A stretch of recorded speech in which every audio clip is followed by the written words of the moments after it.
दोन दिव्य तेजस्वी पुरुषाशी संभाषण. मंगळवेढे गावाजवळ एक मोठा डोंगर आहे. त्याच्या पायथ्याशी नदी असून तिचे काठी झाडी आहे.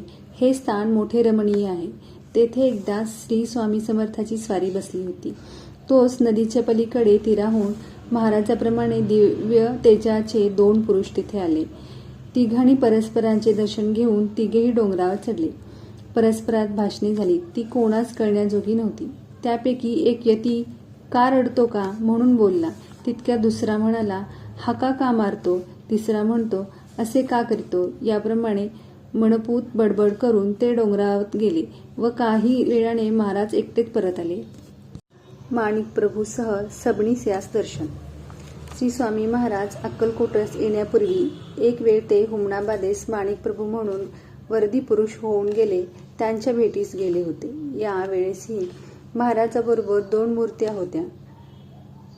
राजमान्य राजश्री बाबा सबनीस हे अक्कलकोटचे राहणारे होते. हे तत्ववेत्ते होते तसेच भाविक होते.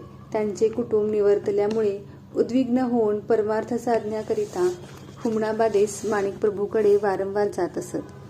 एकदा नित्याप्रमाणे बाबा माणिकप्रभूचे दर्शनास गेले असता प्रभूजवळ 3 मूर्त्या बसलेल्या त्यांनी पाहिल्या.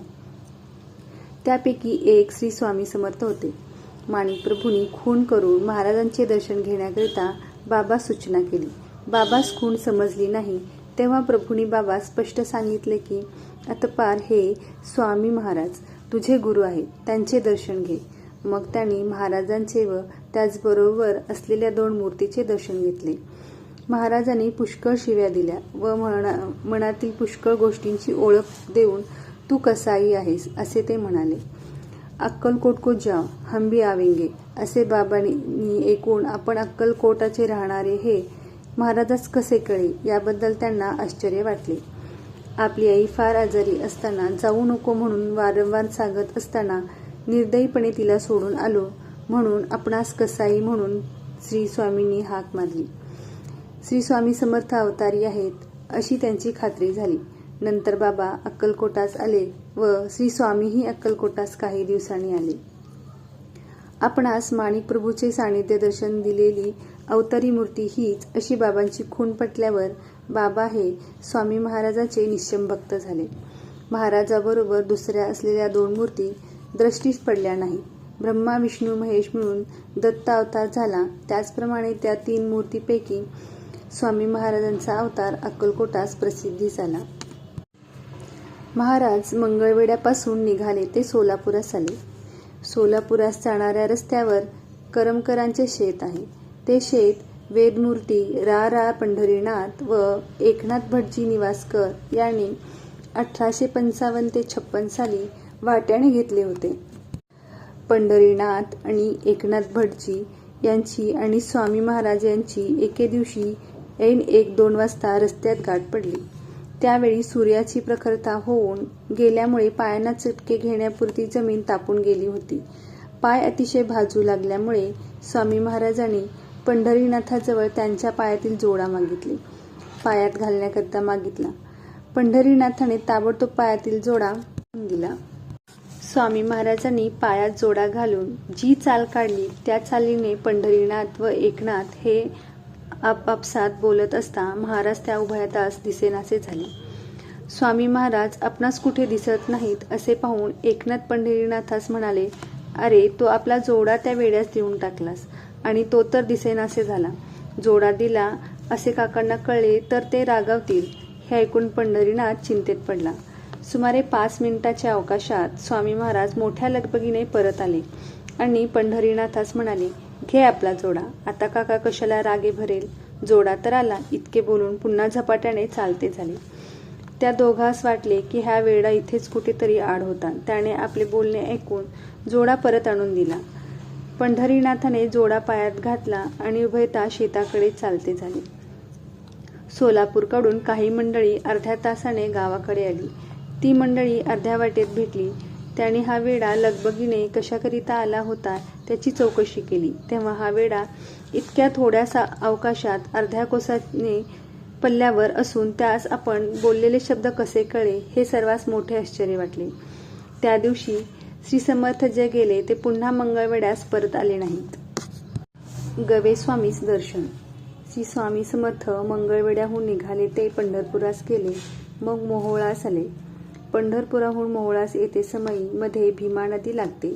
भीमा नदीस महापूर चालला होता व नावा बंद होत्या.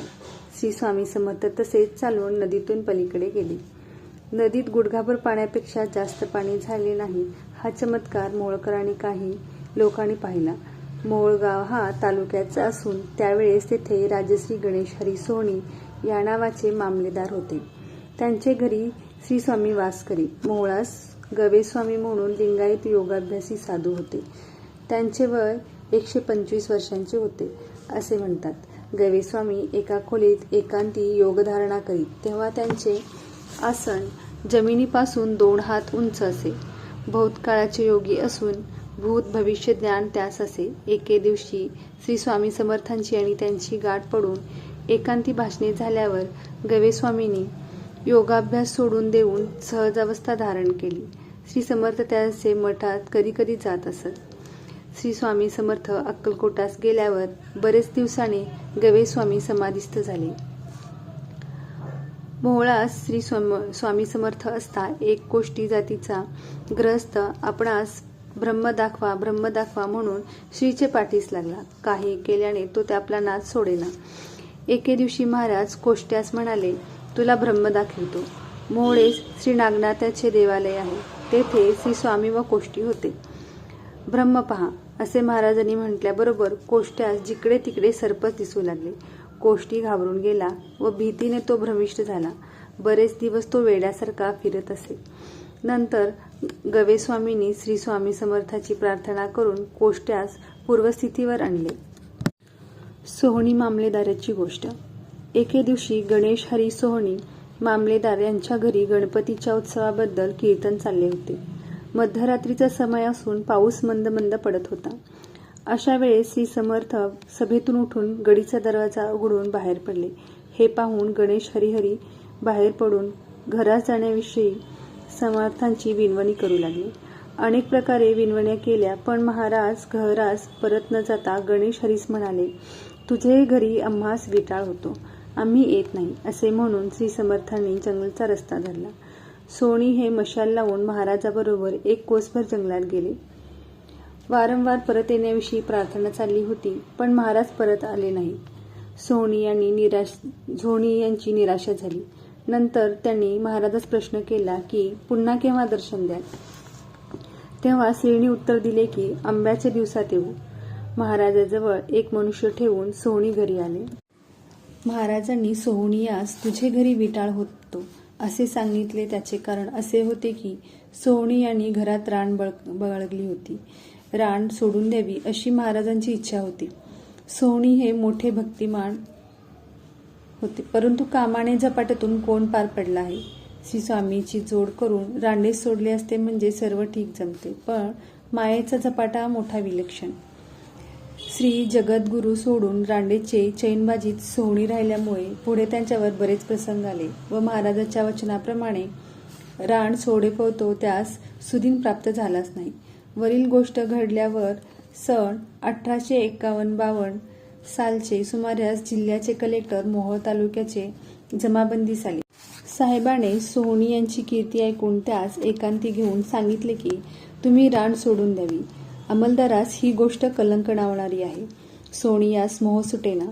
सोहणी यांनी साहेबास असे सांगितले की साहेबांनी खाजगी गोष्टीत लक्ष घालू नये. यावर साहेबास फार राग आला. पुढे गणेश हरीवर फौजदारी खटले होऊन ते सेशन कमिट झाले, पण श्री समर्थ कृपेने ते सेशनात निर्दोष ठरले. मात्र मामलत गेली. पुढे सोलापुरात जाऊन बरेच दिवस घरी राहिले. पुढे आंब्याचे दिवस आल्यावर श्री स्वामी दिगंबर रूपाने 2 आंबे घेऊन सोहणी याजकडे आले. ते आंबे सोहणीचे पदरात घालून तसेच नाहीसे झाले. सोहणी यास महाराजांनी सांगितल्याप्रमाणे रानात सोडल्यावर त्यांना पुन्हा बडोद्यास मामलेदाराची जागा मिळाली.